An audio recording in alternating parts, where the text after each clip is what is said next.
ભેસ્તાન આવાસમાં નશાના કારોબારી યુવક દ્વારા જીવલેણ હુમલો. સુરત ભેસ્તાન આવાસમાં નશાના કારોબાર સાથે જોડાયેલ માથાભારે અરબાઝ વલી દ્વારા નશો કરવા માંગેલા રૂપિયા નહીં આપતા બે વ્યક્તિ પર જીવલેણ હુમલો કર્યો છે. હુમલાની ઘટનાથી આ વિસ્તારમાં ભયનો માહોલ છવાયો હતો. બીજી તરફ ગુનેગારો પર પોલીસની કાર્યવાહી પણ શંકાના દાયરામાં આવી રહી છે. આ ઘટના આજે ભેસ્તાન આવાસ સ્થિત E53 બિલ્ડિંગ નજીક બની. અરબાઝ વલી નામના માથાભારે યુવકે નશા માટે રૂપિયા નહીં આપવા બદલ બે વ્યક્તિ પર તીક્ષ્ણ હથિયારથી હુમલો કર્યો. હુમલાની ઘટના દરમિયાન અરબાઝ વલ્લીએ ઇજાગ્રસ્ત યુવકને કહ્યું, જો સાંજ સુધી રૂપિયા નહીં આપે તો મારી નાખવાની ધમકી આપી હતી. ઇજાગ્રસ્ત વ્યક્તિઓને સારવાર અર્થે તાત્કાલિક નવી સિવિલ હોસ્પિટલમાં દાખલ કરવામાં આવ્યો છે, જ્યાં તેની સારવાર હાલ ચાલુ છે. જ્યાં એક પીડિત યુવકની પત્નીએ પોલીસ પાસે તેમના પતિ પર થયેલા હુમલા અંગે ન્યાયની માંગ કરી છે. વધુમાં ઇજાગ્રસ્તની પત્નીએ જણાવતા કહ્યું કે અરબાઝ વલી નામનો આ માથાભારે યુવક વારંવાર આવી રીતે લોકો પાસે નશો કરવા પૈસાની ડિમાન્ડ કરે છે અને જો કોઈ વ્યક્તિ તેને પૈસા આપવાનો ઇનકાર કરે તો તે તીક્ષ્ણ હથિયાર વડે હુમલો કરી દેશે. આ ઘટનાએ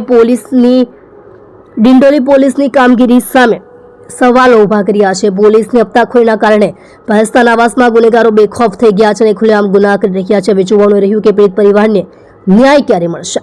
તમે જોઈ રહ્યા છો સુરત સંસ્કૃતિ ન્યૂઝ ચેનલ. ડાયરેક્ટર રાજેશ સિરસાટની સાથે. મારું નામ છે જાસ્મીન અખ્તર શેખ. મારું ભેસ્તાન આવાસ.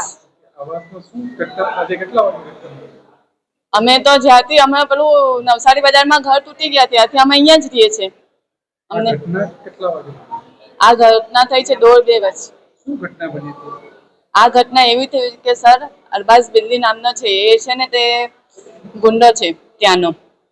એને એમડી માટે પૈસા મારા હસબન્ડ પાસે કાયમ માંગ્યા કરી. તો આ વખતે મારા હસબન્ડને આપ્યા નથી. એમ કે નમાઝ પઢીને હમણાં જ આવ્યો, થોડીક વાર ઉભો રહે, મેં તને પછી આપા. તો મારા હસબન્ડ પર બોલે નહીં, મેરે કો અભી જ ચાહીએ બોલે. તો એ બાબતમાં મારા હસબન્ડને માર્યો અને પછી હું કીધું કે મારા હસબન્ડ કે હવે તો તને પૈસા નહીં મળે, તેમ કે તને રાત સુધીમાં પતાવી દઈશ. આવી ધમકી આપીને ગયો. અમે કમ્પ્લેન કરી ડિંડોલી પોલીસ સ્ટેશનમાં.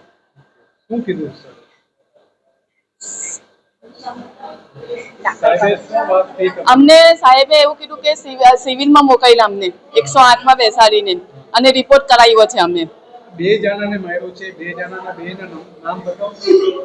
એક તો અખ્તર શેખ અને એક અફસર. મારવા વાળો કોણ છે, શું કામ કરે છે? એક આ ભેસ્તાનો લુખ્ખો છે, એનું નામ છે અરબાઝ બિલ્લી. ક્યારે જેલથી છૂટીને આવ્યો? 7 દિવસ થયા સર. તમારા હસબન્ડની એની દોસ્તી કેવી રીતે? દોસ્તી કેવી એટલે દોસ્તી હતી નહીં સાહેબ, એટલે પૈસા લેન દેન કરે. 150 આપી દો બાબા, પૈસા આપી દો 150 એવી રીતના. બાકી એવી દોસ્તી યારી બી નથી સર. ખાલી એમ કે રેમ કરીને આપી રહી. અમે તો એમ જ ઈચ્છીએ કે મારા હસબન્ડને ઇન્સાફ જોવે. સિવિલમાં છે સર.